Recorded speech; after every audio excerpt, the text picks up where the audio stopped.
사랑이라니 우린 여기 있는데 시린 맨발 같은 날들의 한가운데 그게 다라니 지난 광야의 기억 아직 계속되는 아득한 날들 당신도 알지 않나요? 끝없이 밀려오던 그 절뚝대는 셀 수도 없던 사연의 눈빛을 함께 만났었죠. 사면에 빼고 가던 목마름들을 내일을 잃은 그 많고 많던 텅 빈 오늘들을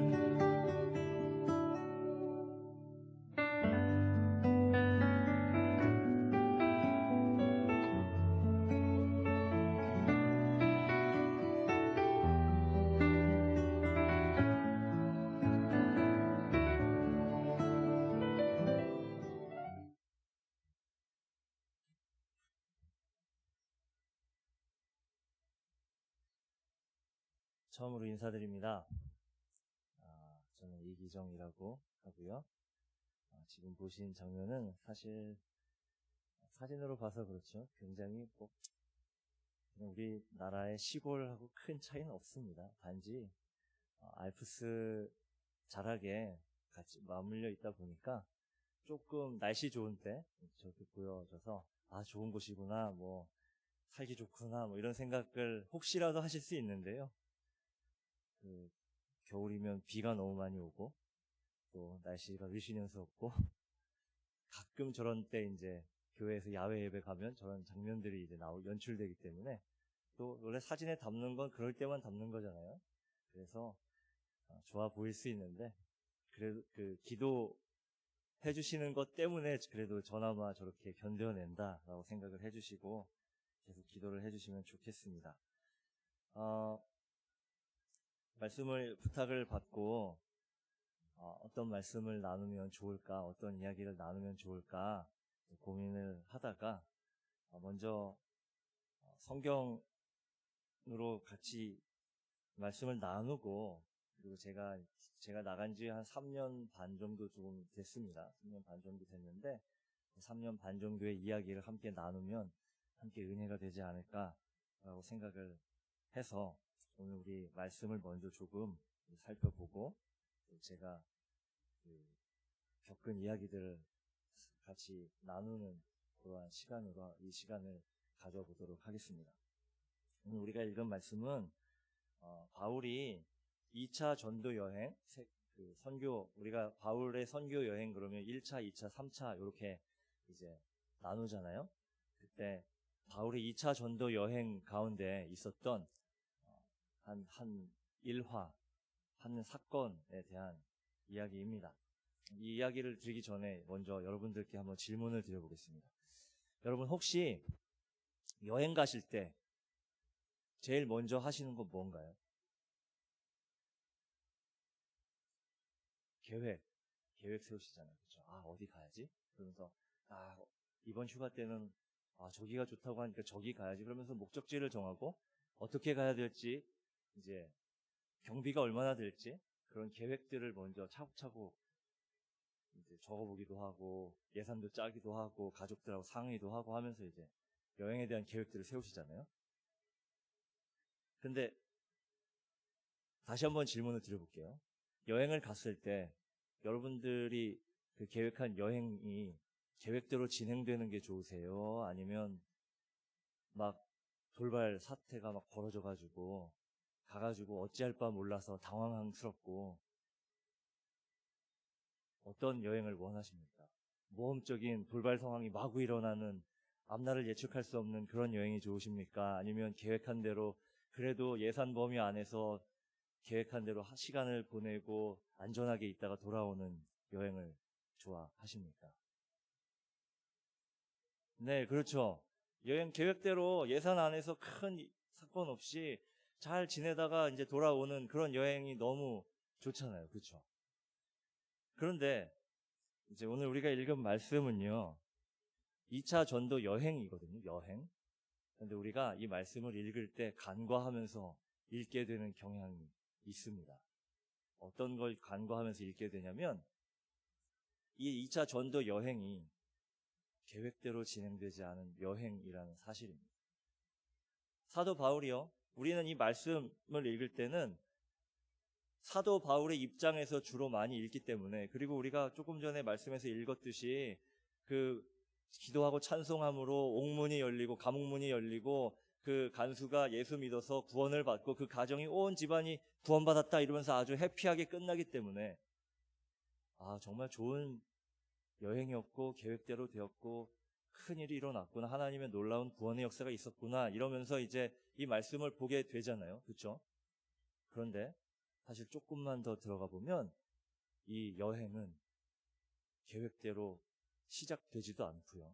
굉장히 난항에 난항을 겪으면서 어려운 일의 연속이었던 그러한 여행이었습니다. 특별히 바울보다는 실라의 입장에서 이 본문을 들여다보면 더더욱이 그런 계획되지 않고 힘들었던, 그리고 모험으로 가득 찬 예측하지 못했던 일들이 계속해서 벌어진 그러한 여행이 바로 오늘 전도 여행, 2차 전도 여행입니다. 왜 그러냐면 오늘 이 여행이 사실은 사도 바울이 계획을 할 때는 무슨 여행으로 계획을 했냐면 1차 전도 여행을 마치고 나서 이제 예루살렘 공의회라는 그 회의에 가서 보고를 합니다. 1차 전도 여행 때 제가 이런 지역에 가서 이 이방인들을 위해서 이 교회를 세웠고 저 교회를 세웠고 얼마나 많은 성도들이 구원을 얻었고 복음을 믿고 하나님의 백성들이 늘어났습니다. 이런 보고를 하고 나서 이제 2차 전도 여행을 어떻게 계획을 하냐면 그 어렵게 세웠던 1차 전도 여행 때 세운 교회들을 찾아가서 이방인들 성도들을 위로하고 다시 독려하고 격려하고 믿음에 든든히 서 있도록 하기 위해서 2차 전도 여행을 사도 바울이 계획을 세웠는데요. 우리가 읽진 않았지만 16장 서두에 보면 뭐라고 되어 시작을 하냐면 예수의 영이 막았다라는 표현이 등장을 하고 있습니다. 계획을 잔뜩 세워놨는데 예수의 영, 그러니까 성령님께서 그 여행을 하도록 막아버리신 거예요. 애초에 계획대로 여행을 세울 수가 없는 거예요. 그러면서 기도하는 가운데 어떤 일이 발생을 했냐면 마케도니아 사람이 환상 중에 나타나서 우리를 와서 도와주십시오라는 환상을 보게 되고, 그래서 갑자기 여행의 방향, 목적지를 바꾼 여행이 바로 오늘 2차 전도 여행입니다. 그러니까 생각을 한번 해보십시오. 계획은 전에 세웠던 교회들, 성도들 만나가지고 교제하고 위로하고 독려하고 그러려고 세우고 예산도 거기에 맞춰서 막 짜놨는데 기도하는 가운데 갑자기 성령님께서 나타나서 거기 가면 안 돼, 다른 데로 가. 그리고 어디로 갈까요? 마케도니아 지역으로 가. 그러면서 완전히 방향을 틀어버렸으니까 예산, 그 다음에 거기서 무슨 일을 어떻게 할지도 모르겠고 모든 걸 새롭게 해야 되잖아요. 그래도 열매가 있었기 때문에 바울의 입장에서는 뭐 그렇게 손해 볼 만한 그런 여행은 아니었어요. 그런데 신라의 입장에서는 보면, 신라의 입장에서 보면 제가 왜 이런 이야기를 하는지 여러분들께서 아마 알게 되실 겁니다. 신라는요, 사실 지금 일어난 일이 바울이 여행 계획을 짠 곳이 어디냐면 안디옥 교회라는 이방인들이 중심이 되어서 세워진 첫 번째 이방인 교회가 안디옥 교회이거든요. 근데 이 안디옥에서 이제 여행을 시작을 했는데 신라가 이 안디옥에 내려오게 된 이유가 뭐냐면 조금 전에 설명드렸듯이 예루살렘 공의회에서 이방인 교회가 세워진 것에 대한 그 보고를 받고 나서 이방인들 전도에 대한 원칙, 이방인들을 어떻게 전도해야 되고 이방인들을 어떻게 선교해야 되고 할 때 이런 건 해도 되고 저런 건 하면 안 돼, 이러면서 원칙을 세워가지고 그 결정문을 신라를 통해서 안디옥 교회에 전달을 했어요. 그런데 이 신라는 그러니까 그것만 가지고 전달하고 자기는 예루살렘으로 돌아가면 되는 거예요. 그런데 이 신라가 와서 보니까 이방인들 성도들하고 같이 교제하고 교류하고 하는 게 너무너무 재밌고 즐거운 거예요. 그래서 사실 이 신라는 안디옥 교회에 남아서 그 사람들하고 조금 더 교제하고 즐거워하기를 원했지 이 여행에 참여하고 싶어 하지 않았어요. 그런데 어쨌든 목적은 결정문을 전달하고 돌아가는 거니까 자기 목적이 다 했으니까 거기에 남아있지는 못하고 예루살렘으로 돌아가야 됐기 때문에 모든 자기 임무를 마치고 예루살렘으로 돌아가는 그러한 도중에 바울이 다시 불러가지고 신라 돌아와. 전도 여행 같이 가야 돼. 이렇게 해서 돌아와서 시작한 여행이 이 2차 전도 여행. 근데 제가 그래서 한번 말씀을 준비하면서 거리가 얼마나 됐지? 오고 가기에 크게 어려움이 없었나? 라고 생각을 해보니까 요즘 그 길이로 재면요. 예루살렘에서 안디옥까지의 거리가 대략 한 480km 정도 되거든요. 그래서 24시간으로 나누면 잠 한숨 안 자고 쉬지도 않고 그 길을 걸으면 대충 성인 남자가 한 평균 1시간 4km로 걷는다고 가정을 했을 때요. 한 5일 정도 걸어가면 도착할 수 있는 거리이더라고요. 근데 안 쉬고 잠도 안 자고 안 먹고 다닐 수는 없잖아요. 그래서 조금 쉬고 걸었다 그러면 한 열흘에서 보름 정도 잡으면 대충 예루살렘에서 안디옥까지 올 수 있겠구나 되는 그런 거리가 나오는 것 같아요. 근데 뭐 성경에 기록은 되어 있진 않지만요. 임무를 완성하고 예루살렘으로 돌아가는 도중이었다 그랬잖아요. 그 중에 다시 부름을 받아서 내려왔으니까 한 2, 3일 정도 갔다라고 치면 대충 한 100km 정도 갔다가 다시 100km 정도를 돌아서 내려와서 시작한 여행이 이 신라가 참여하게 된 바울의 2차 전도 여행이었던 거예요. 여러분 한번 생각해 보십시오. 계획하지도 않은 여행, 100km나 걸어갔다가 100km나 걸어 돌아와서 여행하라 그러면 여러분들 여행 참여하고 싶습니까? 별로 썩 유쾌하게 시작하지 않은 여행이 바로 오늘 이 2차 전도 여행이었습니다. 그런데 그것에 더해서요. 신라의 입장에서 보면 이 2차 전도 여행은 신라는 정말 참여하지 않아도 될 만한 그러한 여행입니다. 왜냐하면 신라가 이 2차 전도 여행에 같이 합류하게 된 배경이 어떤 배경이냐면 바울 하면 생각나는 사람 있죠. 바나바. 우리는 그 옛날 CCM 가수 생각했고 바울과 신라 이래서 굉장히 무슨 같이 바울과 신라가 한 몸인 것처럼 알고 있는데 사실은 바울과 바나바가 굉장히 친한 사람들이었거든요. 바울과 바나바가 이 안디옥 교회를 세우는데 큰 공헌을 했고요. 1차 전도 여행 때도 이방인 교회를 위해서 애를 쓰면서 같이 협력하고 위로하고 때마다 일마다 서로 기도하고 힘써서 애쓴 사람이 바나바였어요. 서로 뗄래야 뗄 수 없는 관계인 사람들이 바울과 바나바의 관계였어요. 그런데 바나바의 먼 친척인 마가라는 사람을 전도 여행에 합류시키냐 마냐의 일로 인해 가지고 2차 전도 여행 전에 성경에서는 다툼이 일어났다라고 표현하고 있는데 성경이니까 이제 좋은 말로 표현해서 다툼이라고 했죠. 그렇게 가깝던 사람들이 등지고서 완전히 갈라져서 따로따로 갈 길을 갔다라는 건 엄청나게 싸우고 감정적으로 서로 막 생채기까지 내가지고 다시는 안 볼 정도로 싸움이 일어났기 때문에 갈라졌다라고 보는 게 상식적으로 맞습니다. 그렇기 때문에 그 싸움이 일어나지 않았다면, 그 다툼이 일어나지 않았다면 신라가 굳이 그 여행에 참여하지 않아도 되는, 신라가 갑작스럽게 그 여행에 합류하지 않아도 되는 그러한 여행이 바로 오늘의 여행입니다. 여러분들 가고 싶으세요?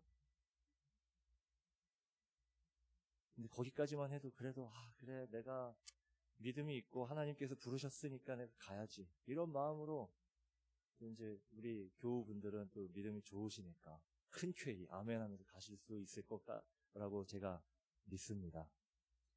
그런데 거기에 더해서요. 이 여행의 과정이 한번 생각해 보십시오. 이제 기도해서 응답받은 여행이잖아요. 바울이 기도해갖고 환상 중에 마케도니아 사람이 나타나서 와서 도와주십시오 이러면서 시작한 여행이잖아요. 빌립보 성에서 있었던 일인데 빌립보가 어디냐면 마케도니아가 5개 도시로 이루어져 있는데 그 중에 가장 큰 도시이면서 마케도니아 지역의 관문인 지역이 빌립보 도성이에요. 그래서 빌립보 지역에서 일어난 일인데 어쨌든 기도하면서 갔으면 우리 기도하고 응답받았으면 우리가 기대하는 바가 있잖아요. 그러면 그 문이 시온의 대로와 같이 열려가지고 만나는 사람마다 복음을 듣고 구원을 받고 성령의 놀라운 역사가 일어나고 그 가운데서 여러 가지 은사들이 나타나고 이야 내가 따라오길 잘했구나 정말 하나님이 역사하시는구나 그러면서 뭔가가 눈에 보이는 게 잡히는 그러한 은혜로운 여행이 펼쳐져야 되는 게 우리가 기대하는 바이잖아요. 그렇죠? 그런데 이 여행이 그러지를 못했다라는 겁니다. 물론 처음에는 좀 그래 보이긴 했었죠. 갔는데 그래도 호의적인 사람들이 만나가지고 복음에 귀를 기울이기도 하고 그리고 그 안에서 루디아라는 평생에 바울의 동역자 후원자를 만나기도 하고 귀한 열매를 맺기도 하고 오늘 일어난 이 일 같은 놀라운 구원의 역사를 보기도 했으니까 귀한 열매가 있었기도 했죠. 그러나요? 그 여행이 처음에는 그렇게 시작을 했을지 몰라도 그 다음날부터 어떤 일이 벌어지냐면 길거리 한가운데서 점치는 사람이 나타나가지고 점치는 여자가 나타나서 복음만 전하려고 하면 방해를 하는 거예요. 이보시오 저기 예수 전하는 사람이 나타났어. 이보시오 저기 큰 신 믿는 사람이 나타났어. 전도만 하려고 그러면 옆에서 고래고래 소리를 질러가면서 복음 전하는 일을 방해를 하니까 바울이 너무 어렵고 짜증이 나가지고 그 점치는 여자를 사로잡고 있는 그 귀신을 쫓아내 버립니다. 예수의 이름으로. 그러니까 이제 그 귀신이 쫓겨나게 되고 그리고서 이제 점을 못 치게 되니까 그 여자를 도구 삼아 돈을 벌던 이제 주인이 로마 군인들한테 고발하고 그러면서 그 사람들 이 바울과 실라가 어두컴컴한 감옥에 던져지게 되는 그러한 상황이 바로 사실 오늘 이 말씀의 배경이 되는 상황이 벌어진 겁니다. 감옥이 우리가 감옥 그러니까 요즘엔 TV에서도 무슨 슬기로운 감옥 생활 뭐 이런 프로가 있어가지고 마치 감옥 안이 굉장히 즐겁고 또 그런 대로 살만하고 이렇게 생각이 되어질 수 있는데요.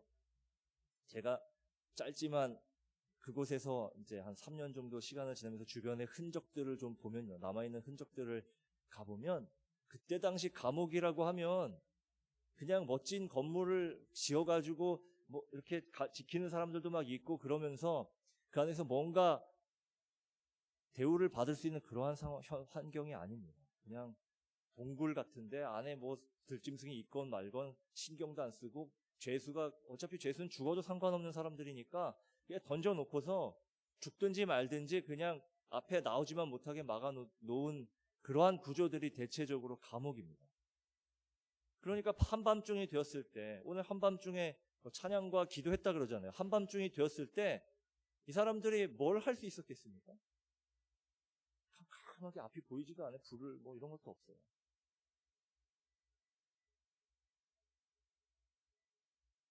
그러니까 신라의 입장에서 보면 기도 응답받고 따라왔는데 가지 않아도 되는 여행인데 어렵사리 시작한 여행인데 모든 상황과 환경이 지금 놓여있는 이 자기의 자리가 감옥 안에서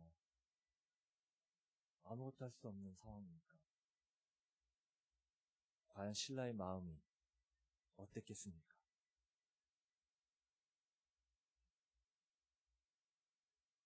제가 이제 3년 반 만에 한국으로 돌아오게 되면서요. 이제 비행기 안에서 지난 3년여 정도의 시간을 어떤 일이 있었지 그러면서 이제 반추하는 시간을 가져보았습니다. 그랬더니 제일 먼저 생각이 났던 게 그르노블 한인교회로부터 청빙 요청을 받게 되었던 일이 제일 먼저 떠올랐고요. 그리고 이제 그 교회를 가게 되었을 때 만났던 교우들 그런 모습들 지내면서 있었던 일들 중에 이제 좀 굵직굵직한 일들이 떠올랐고 그리고 돌아오게 되면서 하나님이 은혜해 주셔서 지금 이 자리까지 있구나라는 생각을 하게 되는 그러한 시간을 이제 비행기 안에서 보내게 되었습니다. 제가 저를 처음 만나면 대부분의 이제 분들이 제일 첫 번째로 묻는 질문이 있으세요. 어떤 질문이냐면 어떻게 선교사가 되셨습니까? 이 질문이 제일 첫 번째고요. 그리고 두 번째 질문이 뭐냐면 선교사님으로 가셨는데 어떻게 프랑스로 가셨습니까? 이렇게 두 질문을 제일 먼저 물어보세요. 그래서 제가 늘 이제 하는 대답이 뭐냐면, 사실 이 첫 번째 질문에 대한 대답이 두 가지 그 질문을 모두 충족하는 대답이긴 합니다. 뭐라고 대답을 드리냐면, 저는 선교사로서 선교사로 가겠다 이런 생각을 가져본 적이 단 한 번도 없습니다. 이렇게 대답을 드립니다. 저는 정말로 선교사로 나가겠다, 선교해야 되겠다, 선교사로서 헌신하겠다 이런 생각을 단 1도 가져본 적이 없어요. 다만 제가 가졌던 생각이 뭐냐면 저는 하나님께서 부르시는 곳은 어디든지 무엇이라도 하겠습니다. 다만 하나님 하려고 할 때 주위에 보이는 것들 때문에 결단을 못 내리지 않도록 제 마음에 용기를 주십시오. 저는 그런 기도만 늘 하고 있었거든요. 근데 이제 그런 마음을 갖고 있는데 2019년도 1월 달이요. 제가 기억이 정확하게 이제 하는 이유가 너무나도 생뚱맞게 연락을 받아가지고 기억을 합니다. 2019년도 1월 12일. 그때 설날 언저리 좀 지나서, 명절 지나서 얼마 안 됐을 때였던 것 같아요. 요즘에 우리가 많이 쓰는 그거 있잖아요. 노란색 SNS, 카로 시작하는 거. 그걸 통해서 들어본 적이 없는 이름인데 전화가 온 거예요. 그래가지고 누구지? 그리고는 이제 교우분들 중에 누군가 하고 전화를 받았더니 대뜸 이제 이야기를 하시기를, 목사님, 저 프랑스 누구누구 선교사입니다. 목사님이 이곳에 오셔서 목회해 주셨으면 좋겠습니다. 이렇게 말씀을 하시는 거예요. 깜짝 놀랐죠. 저는 프랑스 선교사 누구 아는 사람도 없고요. 선교사분들하고 교제하는 분들도 별로 없어서 이런 연락을 받을 리도 만무하고, 그리고 또 교회가 어렵다 그러면서 연락을 하실 만한 또 관계하는 분도 없는데 갑자기 전화하셔가지고 지금 프랑스 그르노블이라는 지역에 교회가 좀 어렵고 힘든데 목사님이 꼭 오셔가지고 목회를 해주셨으면 좋겠습니다. 저한테 그렇게 이야기를 하는 겁니다. 그래서 제가 이제 그 당시 바로 그 자리에서는 대답을 하기가 어려우니까 제가 그랬죠. 선교사님, 제가 당장 대답을 드리기는 어려우니까 혹시라도 교우분들한테 이제 이야기를 해서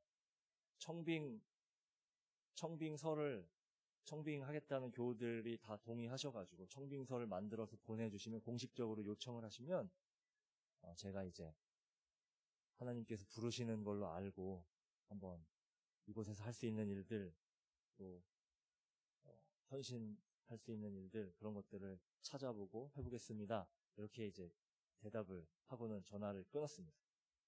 근데 사실은 솔직한 마음은요, 무슨 마음이었냐면 일종의 거절하는 마음이었어요. 왜냐면 교회가 힘들고 저는 선교사 생각은 해본 적도 없고, 제 여행도 유럽으로 가본 적이 없거든요. 그때까지만 해도 유럽 쪽으로는 뭘 해본 적이 한 번도 없는데 거기 가서 뭘 한다?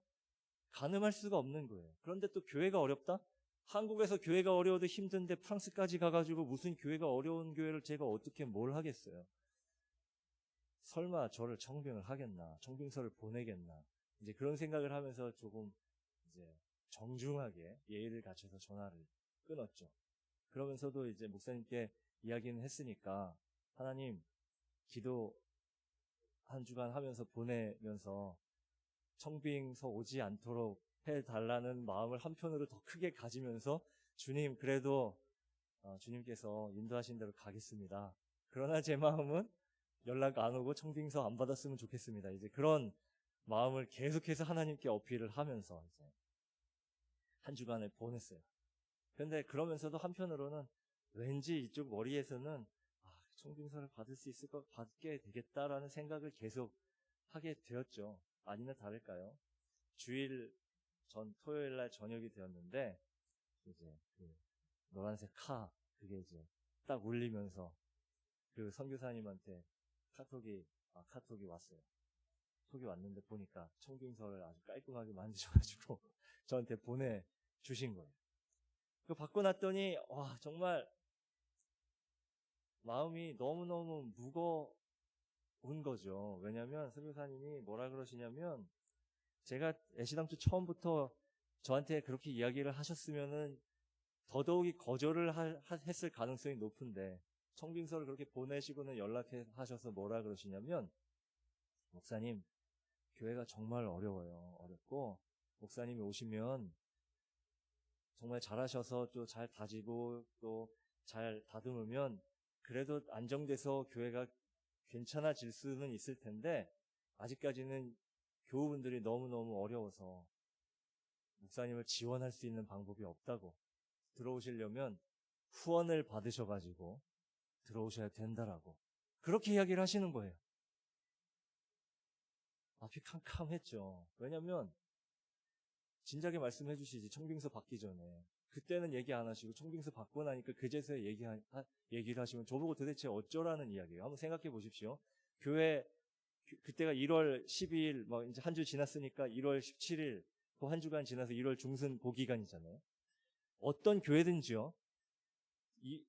당해년도 예산은 전년도 10월달 혹은 11월달에 모든 내년도 예산이 결정이 납니다. 정책당회가 일어나가지고 선교를 하겠다 결정을 하더라도 그때 결정해가지고 내년도는 이만큼 안에서 어떻게 나눠 쓰고 그러니까 가급적인 계획들이 다 세워지고 다 이제 당회에서도 통과가 돼가지고 어떤 갑작스러운 예산을 세울 수 있는 그런 교회들이 없잖아요. 별로 없어요.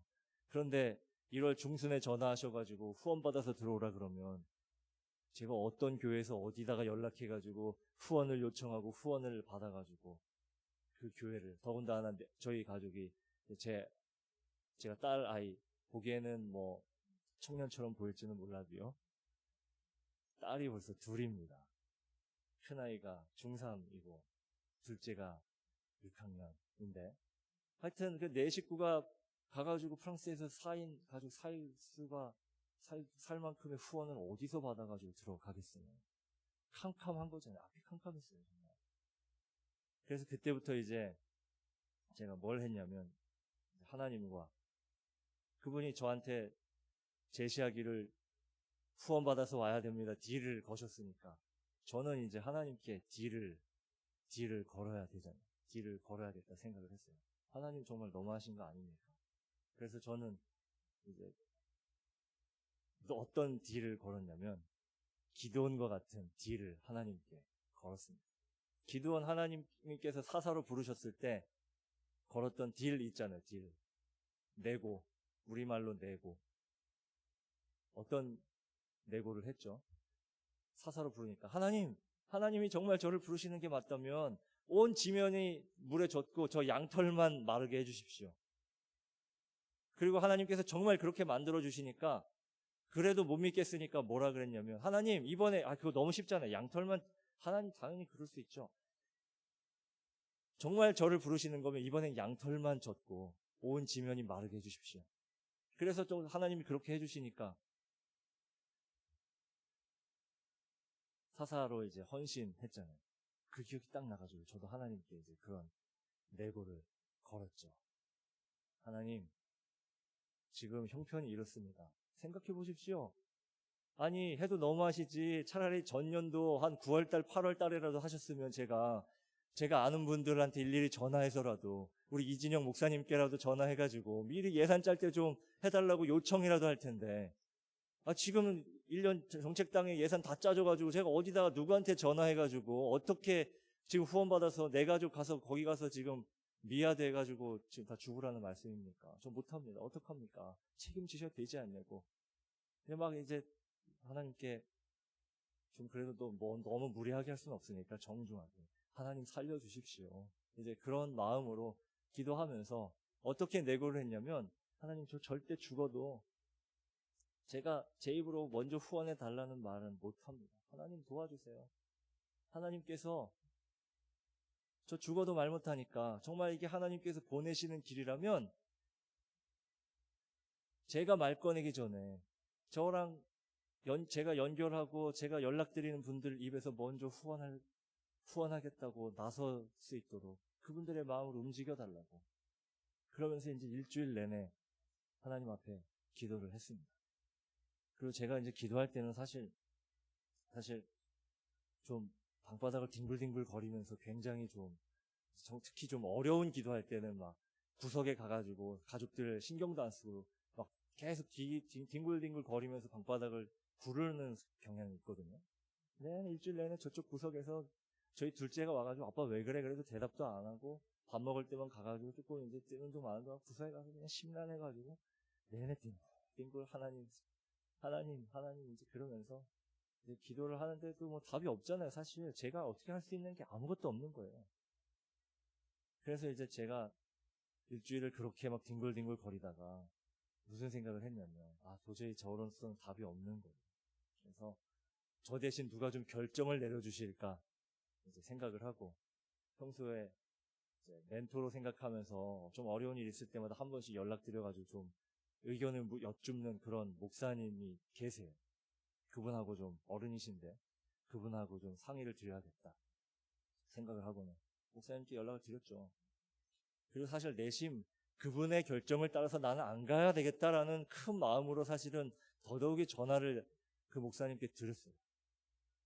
그래서 이제 전화 목사님 딱 받자마자 제가 그랬죠. 목사님, 저 청빙 받았어요. 그랬더니 목사님이 아주 밝은 목소리, 너무 좋아하시는 목소리로 그래? 어디? 저 프랑스 그르노블이라고 조그마한 도시, 저 동남 쪽에 있는 조그마한 도시가 있는데요. 그래. 내가 후원할게. 제가요. 정말 하나님의 그 역사하심에 제가 목사가 된 이래로, 목사가 되기 전부터 신앙생활을 한 이래로 그렇게 깜짝 놀라고 제 온몸에 소름이 돋는 경험은 그때가 처음이었어요. 와, 너무나도 놀랐어요. 사실 그분께 청빙 받았다는 이야기도, 청빙 의뢰를 받았다는 이야기도 그날 처음 했고요. 그런 동네가 있다는 얘기도 처음, 그냥 딱 두 마디였잖아요. 목사님도 청빙 받았어요. 어디?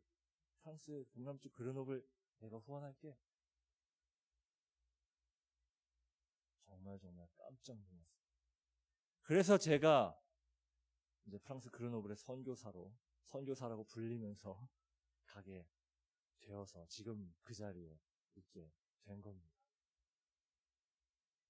그래서 프랑스 그르노블 선교사, 저 사실 아직도 선교사 그러면 선교사님 그러잖아요. 그러면 제 뒤를 조금씩 이렇게 둘러봐요. 누구를 부르는 거지? 그럴 때가 있어요. 익숙하지가 않아요. 익숙하지가 않고 그냥 목사로 살아가는 게 더 익숙한데 하나님께서 그렇게 부르셔서 놀랍게도요. 딱 정말 4인 가족이 살 만큼 그만큼 딱 채워주셔서 보내가지고 그냥 잘 견뎌내면서 하나님께서 주신 임지구나라고 생각하면서 아직까지 잘 견뎌가고 있습니다. 그리고 나서는 이제 제가 또 들었던 생각이 뭐냐면 그르노블 출발 전에 여러 가지 들었던 교회에 대한 이야기들 생각이 났어요. 제가 그 이야기를 생각하면서 하게 된 생각이 뭐냐면 앞으로는 선교사님들이 이야기하는 얘기는 다 믿으면 안 되겠구나 라는 생각을 했어요.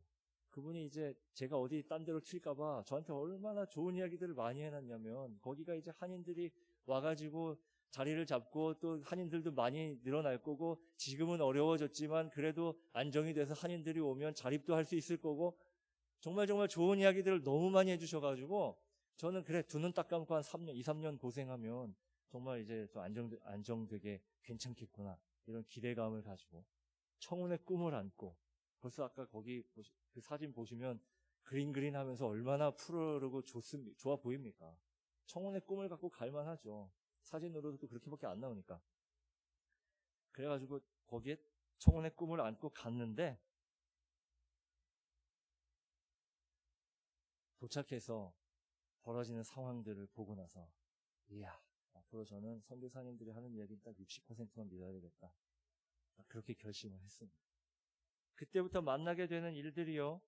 와, 인간적인 마음으로는 도무지 정말 나 저기 정말 잘못 거 맞나 싶은 마음이 들 정도의 상황들이 계속해서 펼쳐지는 겁니다. 교회가 갈라져가지고 떨어져 나가고요. 교회가 어려워진 게 그 일이 가장 큰 일이었던 거예요. 교회가 갈라져서 떨어져 나가고, 그나마도 얼마 남아있지 않던 교우들이 앙금을 가지고 서로 비난하고 질책하고 험담하고, 그러면서 서로가 서로에게 계속 생채기를 내고, 저만 만나면 저분에 대한 험담을 하고, 또 저분을 만나면 또 저분에 대한 험담을 하고, 그런 일들이 있어서 아직까지도 상처를 받아가지고, 그나마 신앙생활 하겠다고 나오셨던 분들 중에 믿음이 조금 연약했던 분들이 그 일 때문에 교회를 떠나셔가지고 아직 나오지 않는 분들이 몇 가정이 있어요. 그 가정들을 생각하면 지금도 아직도 너무너무 속상해. 그래서 그 가정 위해서 우리 교회를 나오건 말건 그거 상관하지 않고 제발 신앙 놓지 않게 해달라고 계속해서 기도하고 있어요. 정말 저는 그분들이 교회에 상처받아가지고 신앙에서 떨어져 가지 않기를 바라고 또 바랍니다. 그래서 더 은혜 주시면 신앙도 회복하고 우리 교회에 나오기를 바라고 소원하지만, 그건 하나님께서 은혜를 주셔야 되는 일이니까 그것까지는 바라지 않더라도 신앙에서 떨어져 나가지 않기를 지금껏 기도합니다. 그리고 교우들에게도 기도 제목으로 내놓고 같이 기도합니다. 그리고 엎친 데 덮친 격으로요. 우리도 모두 어려웠지만 코로나가 터져가지고, 제가 5월 말에 들어갔는데 7개월 만에 코로나가 터져가지고, 그래도 한국은 마스크 쓰고 잘 관리해가지고 잘 다니셨잖아요. 거기는 말 그대로 락다운 돼가지고요. 말만 집이지 그냥 집 감옥처럼 지냈습니다. 거의 한 1년 가까이 그렇게 지냈습니다.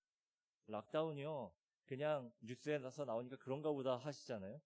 어느 정도였냐면, 여기서 딱 요 앞에 정도 되는 그 상점을 가더라도 통행증 발급해가지고 그 앞에 있는 경찰한테 가서 보여주고, 제가 저기에 뭐 사러 갑니다 허가받고 나가야 돼요. 그럴 정도로 철저하게. 그리고요, 언론이나 이런 데서도 뭐 많이 외국 일이니까 그렇게 많이 다뤄지지는 않았을 것 같아요. 실제로 통계보다 굉장히 많은 사람들이 생명을 잃었습니다. 왜냐하면 마스크 공급이 안 되거든요. 초창기에는 그 프랑스가 제조업을 안 하는 나라이기 때문에 마스크가 없었어요. 구할 수가 없어요.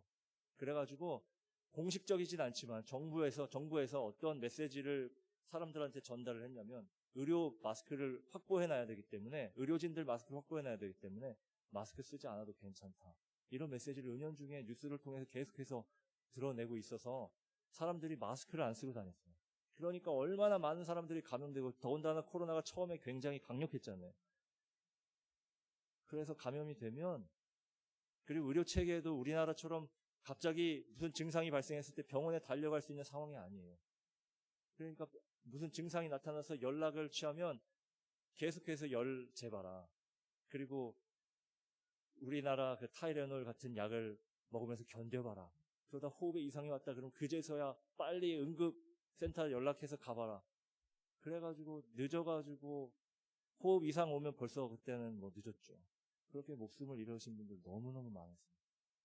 그만큼 코로나 할 수 있는 일이 없는 겁니다. 저희들 뭐 다 갇혀가지고 할 수 있는 일이 정말 없었죠. 곰곰이 생각해보면 그때 제가 가졌던 마음이 바로 오늘 우리가 함께 읽은 본문에 등장하고 있는 이 바울이 아닌 실라, 함께 동행한 실라의 마음과 같지 않았을까 하는 생각이 들었습니다. 점점 시간이 흘러갈수록요, 제 마음속에 어떤 생각이 싹 드냐면, 내가 잘못 온 건가? 내가 기도해서 하나님께서 그래도 그렇게 만들어 주신 건 맞는 것 같은데, 그래도 내가 내 생각을 하나님의 뜻이라고 착각해서 지금 이 자리에 와서 나뿐만 아니라 가족까지 다 뭔가 생고생시키고 있는 거 아닌가? 그런 생각을 수도 없이 많이 했어요. 그리고는 조금 풀려가지고 산책이라도 하게 됐을 때, 제가 있는 그곳이 이제 산들은 굉장히 많아서 산책하기에는 나름 좀 괜찮거든요. 교우들은 뭐 만날 수 없지만 제가 그냥 할 수 있는 일이 산책하면서 묵상하면서 기도하는 것밖에 없으니까 집 주위에 가까운데 그렇게 돌면서 주님, 저 잘못 온 거 맞습니까? 저 정말 할 일이 너무 여기서 어떻게 해야 될지 앞이 막막하고 보이지 않습니다. 어떻게 해야 될까요?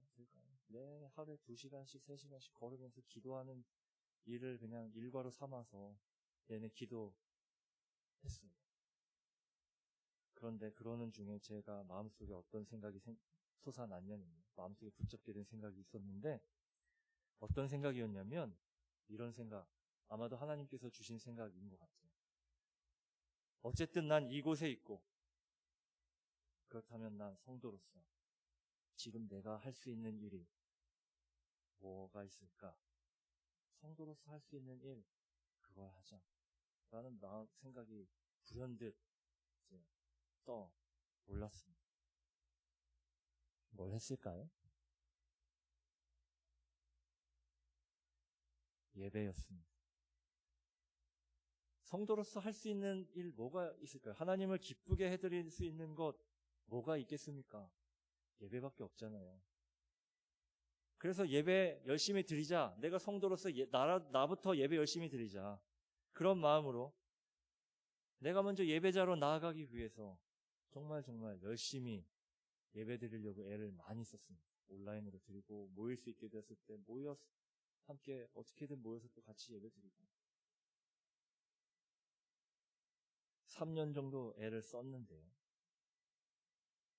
그러면 또 이제 뭔가 기적적으로 회복이 되고 부흥이 되고 성도들이 막 찾아오고 또 아까 회복되지 않아서 못 돌아온 그 교우들이 막 찾아오고 이러면서 놀라운 일이 벌어져야 되는데 그게 우리의 기대잖아요. 그런데 우리의 인생은 또 우리가 바라고 원하는 대로 또 쉽게 열리지 않는 게 또 우리의 인생입니다. 늘 반전이 있죠. 그리고 아시다시피 또 사람의 힘으로 또 뭐 노력으로는 잘 안 되고 쉽게 지치는 게 우리의 본성이잖아요. 그래서 금방 포기하게 되기도 하고요. 열심으로 애를 쓰고 있는데 어느 정도 시간이 지나고 나니까 또 제 마음속에 어떤 생각이 드냐면 이런 생각이 드는 거예요. 나 혼자만 애쓰는 거 아닌가? 나 혼자만 애쓰고 있는 거 아닌가? 이런 생각이 이제 저의 머릿속에 떠오르는 겁니다. 이런 정말 예배드리기 너무 좋아요. 정말 좋은 예배드리기 좋은 환경입니다. 이런 좋은 시설이 있는 것도 아니고요. 반주도 없었고요. 무반주로 여러분 17세기 바로크 시대 무반주 예배 경험하기를 원하시는 분은 그르노블로 오시기를 바랍니다. 아주 17세기를 제대로 경험하실 수 있도록 도와드릴 수 있습니다. 반주도 없었고요. 예배 시간에 맞춰오는 사람도 없고 휴가 시즌이 되면 모조리 휴가를 가서 저희 가정 4식구 포함해서 5명 혹은 6명 이렇게 예배 드리는 일이 다반사였고요. 그러다 보니까 저도 조금씩 지쳐가게 되면서 또다시 막막한 마음이 그냥 스물스물 제 가슴 속에서 기어 올라오는 겁니다. 과연 잘하고 있는 게 맞나? 이렇게 지금 하고 있는 게 맞나? 뭘 또 해야 되나? 앞이 보이지 않고 막막한 수시로 근데 그렇게 지쳐가고 있는데 하나님께서요. 참 하나님은 그럴 때마다 저한테 기막힌 방법으로 제 마음을 어루만져 주시고 다시금 붙들게 하시는 건 맞는 것 같아요. 어느 날 문득 이제 지친 마음으로 주일 예배를 이제 드리려고 그 교회에 와가지고 그 여러 가지 생각을 하게 됐죠. 얼마나 오실까? 시간에 맞춰 오실까? 또 예배를 열심으로 드려주실까? 이제 그런 이제 여러 가지 복잡한 생각들을 하면서 예배 앞에 앉아서 이제 예배 전체를 또 생각을 하고 기도하는 가운데 예배를 시간 돼서 올라가려고 딱 하는데 그 짧은 거리, 한 요 스피커에서 요 정도 거리 되는 것 같아요. 딱 걸어 올라오는데 문득 제 머릿속을 딱 스치는 한 장면이 있는 거예요. 어떤 장면이 떠올랐냐면, 교우들이, 어느 순간부터 교우들이 조금 변했다라는 그러한 생각을 하게끔 하셨어요. 그리고 교우들의 모습이 짧은 찰나에 무슨 필름 지나가듯이 싹 지나갔어요. 그리고 생각해 보니까 교우들이 어떻게 변했냐면요. 서로가 서로에게 예의를 지키고 있는 모습을 제가 떠올리게 된 겁니다. 이분들이요, 아까 말씀드렸듯이 저만 보면 이분 험담하고, 이분 만나면 저분 험담하고, 저만 만나면 험담하기에 바빠가지고 제가 이분들 만나는 게 너무 힘들었어요. 전화 한번 드리면 또 무슨 이야기를 하실까 걱정돼가지고 전화하는 것도 마지막 번호 누르는 게 번호를 눌러봐라 이 고민하면서 전화하는 게 다반사였고요. 그런데 어느 순간 생각해 보니까 이분들이 저한테 그런 험담을 하고 있지 않고 계셨구나라는 생각을 제가 하게 된 거예요. 그리고는요, 이분들이 서로에 대한 예의를 지키면서 어떤 모습을 저한테 떠올리게 하셨냐면, 프랑스 문화는 사람들을 집에 초대해가지고 식사를 대접하고 같이 식사하는, 주말이면 식사하는 문화가 굉장히 이제 큰 문화로 남아있는 문화이거든요. 식사 초대를 자주 하는데, 자기가 상처 줬던 분을 초대하려고 하는데, 자기가 이제 험담도 하고 미안하잖아요. 그러니까 그분의 마음이 어떤지 모르겠으니까 직접 전화를 못하고 저한테 전화를 합니다. 그리고는 제가 그때 이러저러해서 상처 줬었는데 목사님이 좀 전화하셔서 좀 같이 오시면 안 되겠냐고. 아니면 저희 아내한테 전화해가지고 그분 저하고 조금 이렇게 돼서 조금 불편한 관계인데 제가 전화하면 그분이 불편할 수 있으니까 사모님 전화하셔가지고 좀 같이 와주시면 좋겠다고 연락을 좀 대신 드려주면 안 되겠냐고. 상대방의 마음을 배려하면서 예의를 갖추려고 하는 모습이 떠오릅니다. 그 모습을 생각하고 나니까요.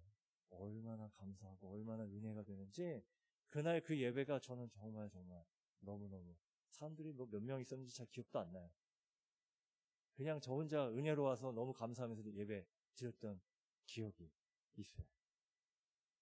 얼마나 감사한지 모릅니다. 그리고요.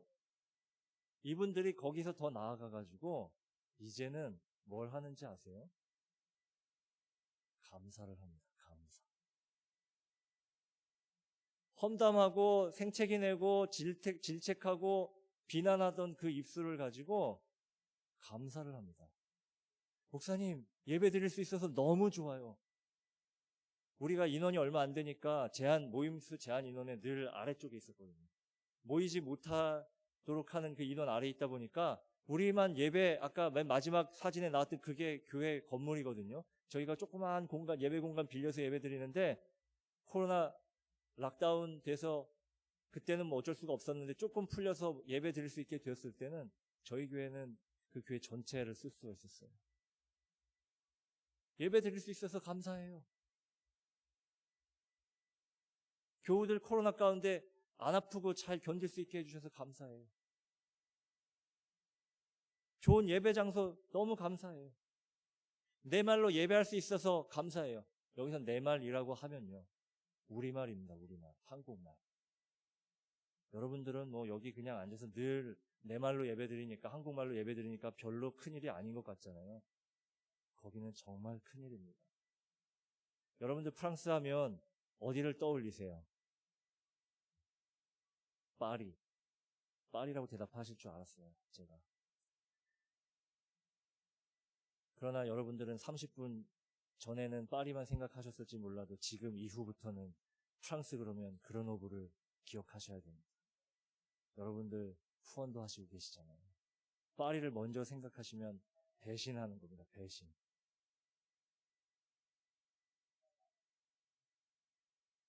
뭔 얘기를 하려다가 제가 파리, 맞아요. 파리를 중심으로 한인 교회들이 모여있기 때문에 한인들이 파리를 중심으로 굉장히 많이 모여 있거든요. 그래서 파리 근교를 중심으로 조금 그 지역 일대로 한인 교회들이 많아요. 그래서 거기는 한국어로 예배 드릴 수 있는 일이 굉장히 아주 어렵지 않게 할 수 있어요. 차로 1시간, 멀어도 2시간이면 가서 예배 드릴 수 있으니까 그 정도 거리 떨어진 거리는 갈 수 있어요. 그런데 이 프랑스가 굉장히 넓은 지역이거든요. 그 가운데 어떤 분들이 계시냐면 프랑스 남편을 만나가지고 프랑스에서 평생을 사셔야 되는 분들이 계세요. 그러면 그분들은 파리 근교에만 계신 게 아니라 남편 직장을 따라서 각 지역으로 흩어져서 사시는 경우들이 많이 계십니다. 그럼 주변에 한인교회가 없는 거예요. 이분들이 1시간, 2시간 거리에도 한인교회가 없어요. 그래서 예배는 드리고 싶은데 처음에는 프랑스말 하는 교회를 가죠. 프랑스 개혁교회라 그러는데 프랑스말 하는 교회를 찾아가요. 그러면 처음에는 어쨌든 예배는 드려야 되니까 거기 교회 가서 예배를 드리죠. 그러면 프랑스말로 하니까 잘 전달도 안 되고요. 찬양을 해도 또 잘 전달도 안 되고 기도를 해도 설교를 들어도 전달이 안 되는 거예요. 프랑스말을 아무리 잘하고 영어를 아무리 잘해도요. 여러분들 한국 사람은 기도할 때 무슨 말로 기도합니까? 한국말로 기도합니다. 한국말로 기도해야 내 마음 다 정해놓고 아까 제가 기도할 때 하나님 책임져 주세요. 하나님 저 어떻게 못 가요. 나 어떻게 가요 거기. 이런 기도할 때 영어로 아무리 해도 저한테 그게 진심으로 안 느껴져요. 프랑스말 영어 아무리 잘해도 그렇게 하나님께 전달 못해요. 한국말로 해야 그 감정이 전달되는 거예요. 그러니까 이분들이 프랑스 남편 만나서 아무리 프랑스말 잘해도요. 프랑스 교회 가서 그 감정 전달이 안 되는 겁니다. 그러니까 처음에는 가죠. 애를 써서 가려고 해요. 그런데 전달이 안 되니까 또 감정이 안 느껴지니까 일단 교회를 쉬게 되고요. 집에서 혼자 예배 드려야지. 혼자 예배 드리다 보면 또 신앙이 쉽죠. 그러면서 또 신앙까지 잃게 되는 경우들이 다반사예요. 작년 여름에 저희 교회 등록하신 한 가정이 있는데 그 가정도 프랑스 남편 만나서 지방으로 도시던 분이세요. 그런데 저희 교회에 등록하셔가지고 제일 먼저 하셨던 이야기가 뭐냐면 목사님 너무 좋아요. 한국말로 예배 드려서 너무 좋아요. 몇 주를 저를 볼 때마다 너무 좋아요. 너무 좋아요. 너무 은혜로워요. 제가 말씀드렸잖아요. 저희는 반주도 없었고요. 바로크 시대에 예배 드리고 이런 피아노 반주 있으면 오늘 뒤에 앉아있는데 제가 얼마나 은혜로운지 피아노 반주도 얼마나 잘하시는지 성가대 찬양 너무 뒤에서 선풍기 바람을 통해가지고 이 꽃꽂이 향기 막 꽃냄새 오는데 이런 데서 예배 드려야지 하나님께 예배가 정말 은혜롭지 얼마나 감사한지 그런데도 와가지고 너무 좋아요. 너무 은혜로워요.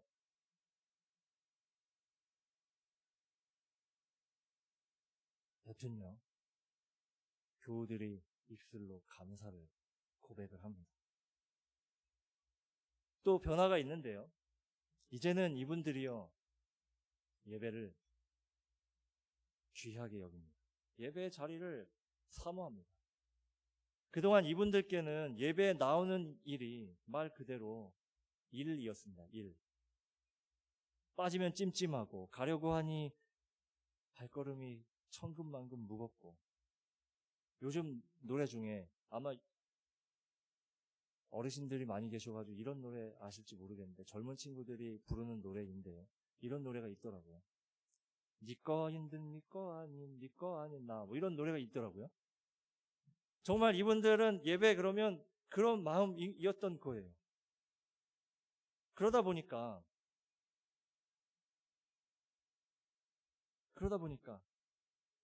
주일에 은근히 이분들은 일이 생기기를 바라는 겁니다. 일이 생겨야 일 핑계로 교회를 빠질 수 있거든요.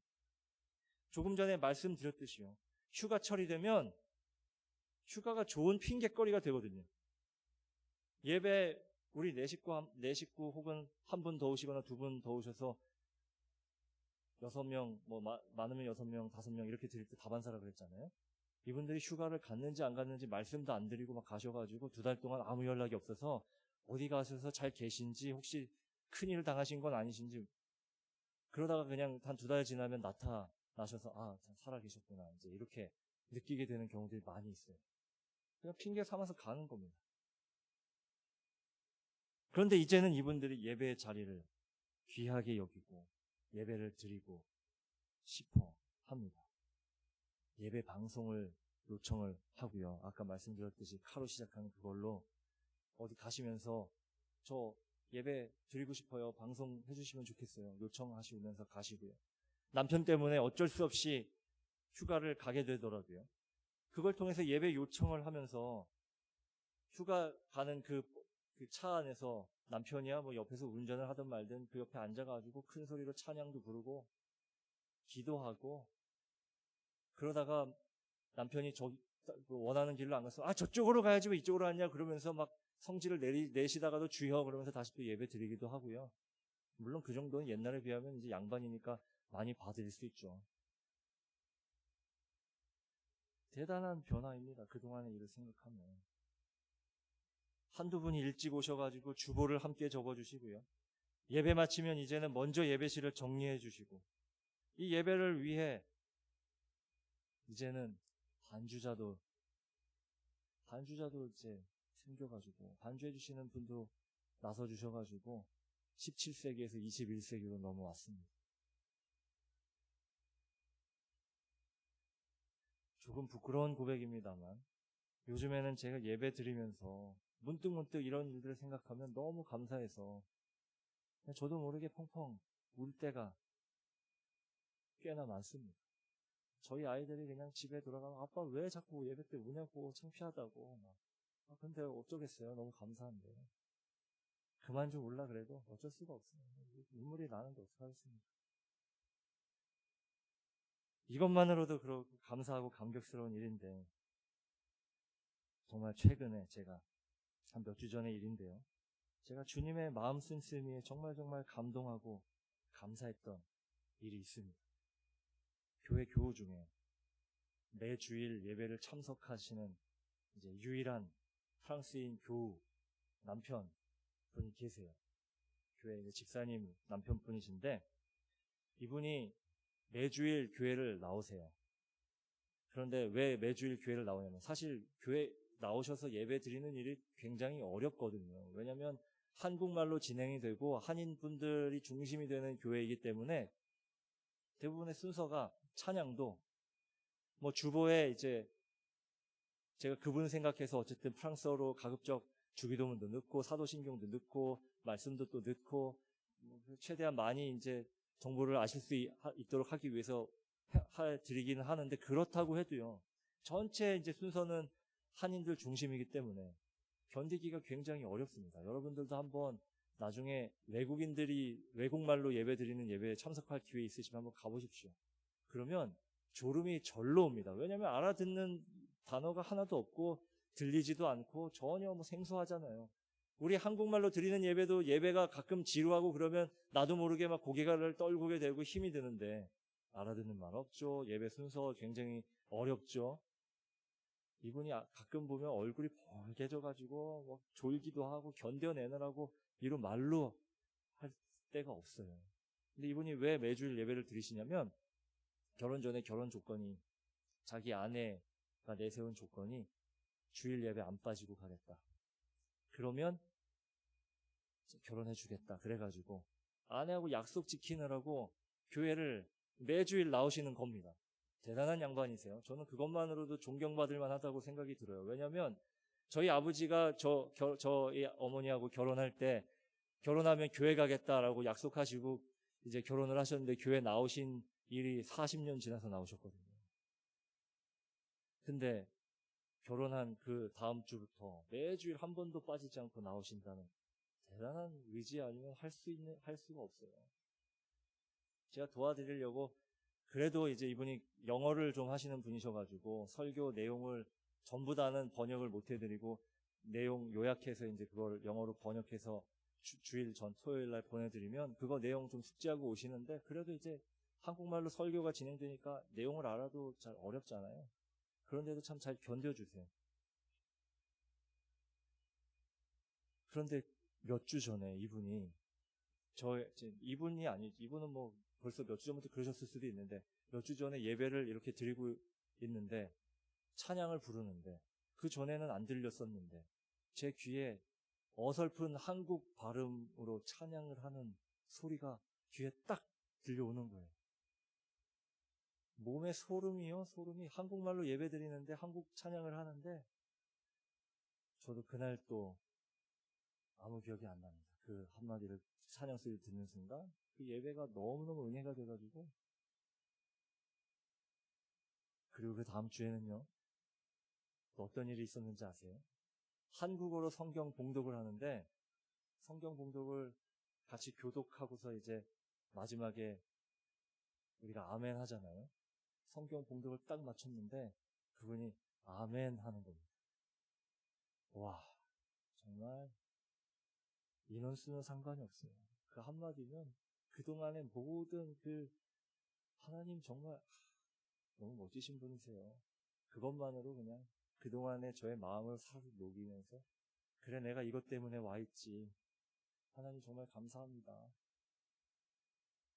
프랑스 가끔 그런 이야기 하시죠. 프랑스에 뭔 선교? 선진국인데 잘 사는 나라에 웬 선교? 프랑스 사람들이요. 나면서부터 카톨릭 문화권인 거는 맞아요. 그래서 이분들이 나면서부터 그 영세를 받고 세례명들을 하나씩 갖고 있어요. 굉장히 기독교 문화에 그 익숙하신 분들이긴 해요. 그런데 그 프랑스 문화가요. 카톨릭 문화가 우리 유교 문화랑 비슷해요. 우리 다 났을 때 유교 문화 아니더라도 유교 문화권 안에 살면서 그냥 있잖아요. 비슷해요. 이분들이 영세는 받지만 교회 문턱에도 안 가는 사람들 태반이고요. 그나마 좀 성실하시고 신실하신 분들이 카톨릭 미사를 매주일 가기도 하는데 그렇지 않은 사람들이 대부분이에요. 젊은 세대들은 특히나 그래요. 교회 문 닫는 이유가 더더욱이 그래서 그래요. 사람들이 없으니까. 옛날 역사적으로 유적지처럼 막 정말 좋고 멋진 교회들 많죠. 가면 눈 돌아갈 만한 그런 교회들 관광이라도 가보시면 그런 데 많죠. 그런데 그런 데가 관광지로서만 역할을 하는 이유가 이 사람들이 교회를 안 가기 때문에 그래요. 그런데 유일하게 교회에 나오는 때가 있습니다. 나오는 교회가 있습니다. 어딘지 아세요? 한인교회입니다. 한인교회. 유일하게 나와서 복음 듣는 자리가 어디냐면 한인교회예요. 아까 그 프랑스 남편처럼 아내 때문에 아이 때문에 교회에 나오는 거예요. 아까 사진에서 보여드린 것처럼 교회 매주일은 안 나오지만 교회에서 야외 예배 드린다 그러면 이분들이 가족 중심이기 때문에 그 예배에는 나와요. 그래가지고 같이 거기서 서서 예배 드리고 거기서 같이 기도하고요. 그리고 거기서 전하는 복음을 아내가 통역하는 프랑스어로 듣습니다. 저는 그 일이 정말 대단하다고 생각해요. 작년 부활절에는 어떤 일이 있었냐면 요 남편분 이야기 소개한 그 남편분 시댁이 이 집에 놀러 왔다가 부활절에는 가족들이 많이 모이니까 부활주일 예배를 저희 교회에 나오셔서 예배를 드렸습니다. 프랑스 사람들이 한국말로 제잔 알아듣는 말이 없어요. 한국인 며느리 때문에 교회 나오신 거예요. 그런데 그 교회 나온다고 교우들을 위해서 한국말로 구글 번역기를 통해서 카드를 만들어 가지고 부활을 축하합니다. 이거를 교우들 한 사람 한 사람한테 나눠주고 저는 한인교회가 프랑스를 비롯해 유럽에서 역할만 감당한다면 복음의 역사를 다시금 일으킬 수 있다고 믿게 되었습니다. 가기 전에는 저도 비슷했어요. 프랑스에서 무슨 선교. 여러분들도 비슷하게 생각하지 않으셨어요? 저도 비슷했어요. 그런데 가보니까 정말 필요하고 중요한 선교가 한인 디아스포라. 디아스포라는 흩어져 있는 사람들을 뜻하는 단어이거든요. 한국인 디아스포라를 중심으로 프랑스 사람들에게 전달되어지는 복음. 그것도 더 귀한 것은요. 아내를 통해서 전달되어지는 복음. 여러분들은 지금 귀한 사역에 동참하고 있으신 겁니다.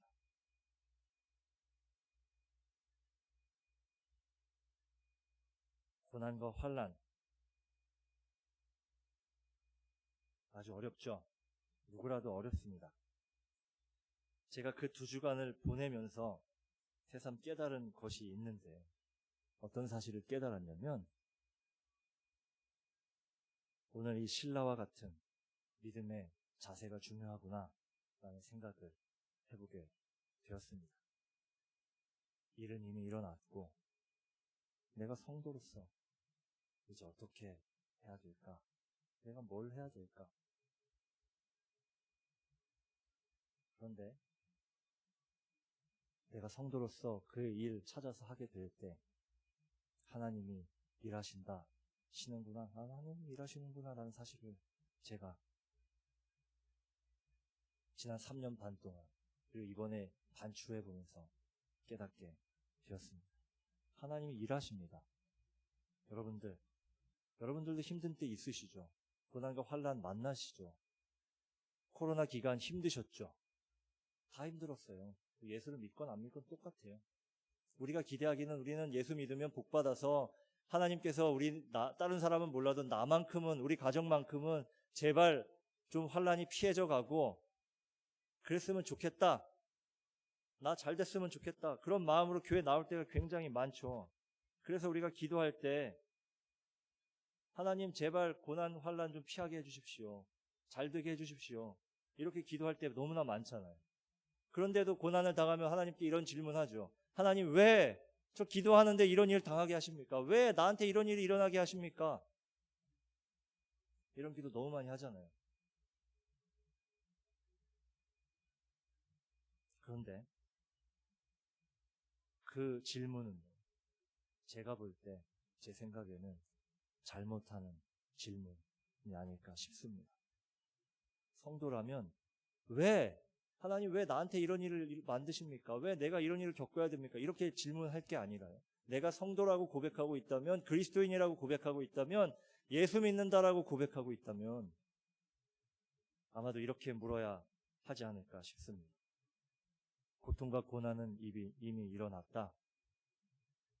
그럼 성도인 나는 이제부터 어떻게 해야 되지? 예수 믿는다라고 고백하고 있는 나는 지금부터 어떻게 하는 게 하나님이 기뻐하시는 일이지?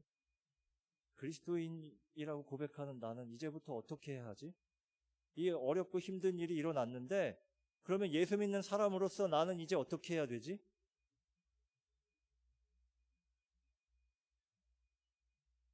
정답은 물론 하나입니다. 뭘까요? 뭐겠습니까? 하나님을 바라보는 일입니다.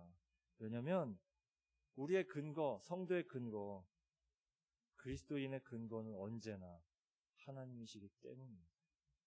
우리 믿음의 선배들이 그렇게 보여주셨잖아요. 우리가 잘 알고 있는 꿈의 사람 요셉, 우리는 그래가지고 꿈꾸는 사람으로 이집트 총리 된 거 그것만 기억하시죠. 그런데 그 사람의 일생을 쫓아가 보면 요셉은 하나님 앞에서 만나는 환경 가운데서 내가 하나님의 사람으로 어떻게 살아야 될까 그걸 고민하면서 하나님의 사람으로 살아내는 데 집중했어요. 내가 지금 여기서 성공해가지고 이집트 총리가 돼서 반드시 성공할 거야. 이런 꿈 꿔본 적이 없어요. 한번 생각해 보십시오. 노예로 팔려가가지고 17살에 노예가 그 대국의 총리, 지금 노예가 아닌 이 현대를 살아가도 대국의 총리가 되는 거 아무리 많은 교육을 받고 그래도 될까 말까 하는 세상인데 그때 당시에 노예는 사람 취급도 안 하고 17살에 어디 알아봐주지도 않는 그런 노예로 팔려갔던 사람이 대국 이집트의 국무총리가 된다는 게 가당키나 한 일입니까? 꿈꾼다고 될 일이에요 그게? 요셉은 그걸 쫓아가지 않았어요. 뭘 쫓아갔냐면 하나님의 사람으로 만나는 상황 가운데서 내가 하나님의 사람으로 어떻게 살아가야 되죠? 하나님이 어떻게 기뻐해야 할까? 이걸 고민하면서 그 삶을 살았을 때 마지막에 하나님께서 세워주셨던 자리가 그 자리였다는 사실을 우리는 놓쳐서는 안 돼요. 또 누가 있어요? 다윗도 마찬가지였죠. 또 에스더 있잖아요. 에스더가 왕비 돼가지고 백성을 구원할 거야. 그런 꿈 아니잖아요. 왕비 되는 자리까지 갈 때 과정을 살펴보면 하나님의 백성으로 하나님의 사람으로 살아내었을 때 성경에 나오는 모든 인물들이 다 그래요. 오늘 본문을 통해서 보게 되는 신라의 자세 역시도 그랬어요. 그랬기 때문에 우리에게 위로와 도전이 됩니다. 신라는요, 그럼에도 불구하고 오늘 성경을 통해서 보면 신라가 하나님을 원망했다거나 혹은 바울을 원망했다라고 기록하고 있지는 않습니다. 처음에는 자기의 뜻과 상관없이 억지로 시작한 여행이었을지 몰라도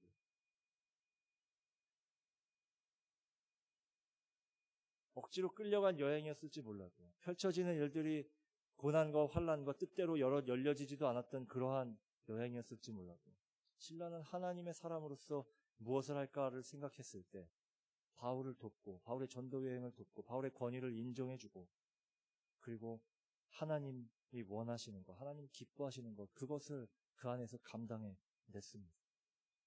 그리고 그것이 무엇이었어요? 바울과 함께 감옥 안에서 기도와 찬송으로 하나님께 예배했습니다. 그렇게 하게 되었을 때 그 찬송과 기도에 응답하신 하나님이 감옥문을 열어주시고 또 그 간수들을 예수 믿게 하시고 그 가족들이 모두 구원받게 해주셔서 함께 기뻐하는 그 자리에 증인으로 증거자로 하나님의 놀라운 역사를 보게 했던 겁니다.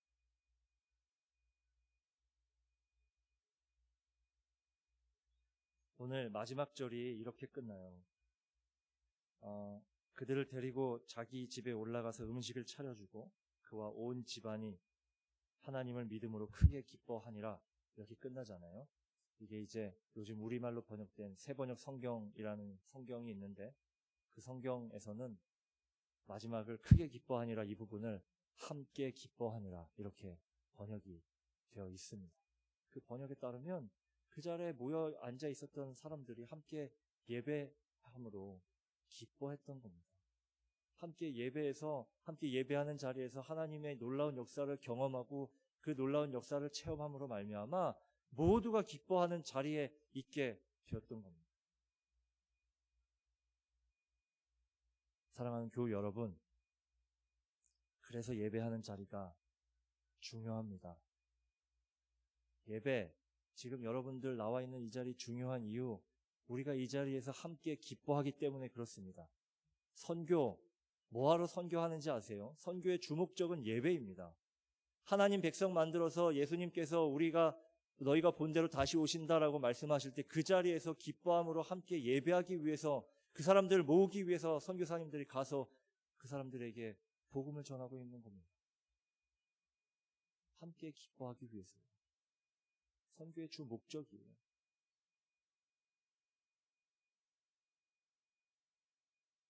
모쪼록 프랑스 그러면 파리만 생각하지 마시고요. 이제는 그르노블을 먼저 생각해 주시고 또 그르노블 한인교회와 교우들을 위해서 계속 기도해 주시기를 부탁드립니다.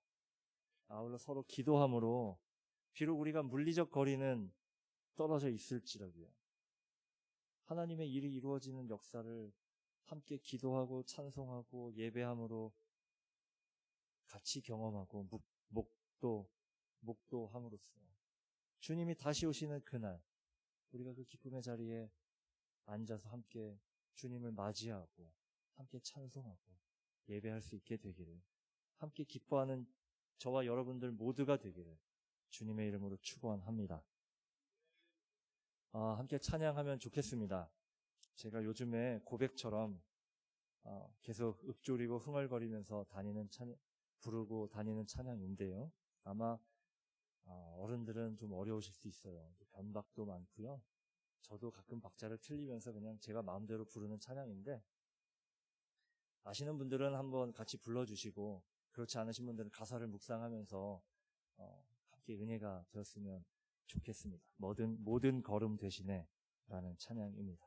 함께 잠깐 찬양하고 기도하기를 소망합니다.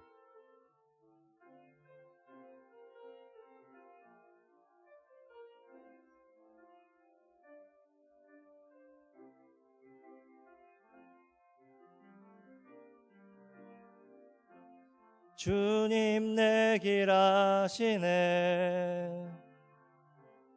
흔들린 그 길에도 함께해. 주님 내 일 하시네.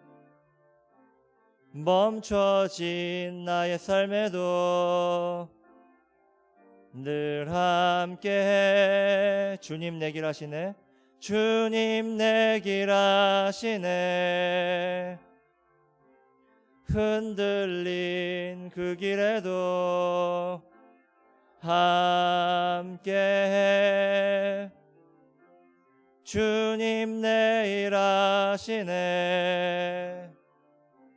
멈춰진 나의 삶에도 늘 함께해. 나의 힘이 되신 주, 항상 같은 곳에서 주가 나의 도움 되시네. 나의 길이 되신 주, 변함없으신 계획, 주가 나의 모든 걸음 되시네. 함께 고백할까요? 주님 내 길 하시네. 주님 내 길 하시네. 흔들린 그 길에도 함께해. 주님 내 일 하시네. 멈춰진 나의 삶에도 늘 함께해. 나의 힘이 되신 주, 나의 힘이 되신 주, 항상 같은 곳에서 주가 나의 도움 되시네. 나의 길이 되신 주, 변함없으신 계획, 주가 나의 모든 걸음 되시네. 나의 힘이 되신 주, 항상 같은 곳에서 주가 나의 도움 되시네. 나의 길이 되신 주, 변함없으신 계획, 주가 나의 모든 걸음 되시네. 한 번 더 고백합니다. 주님 내 길 하시네. 주님 내 길 하시네. 흔들린 그 길에도, 흔들린 그 길에도 함께해.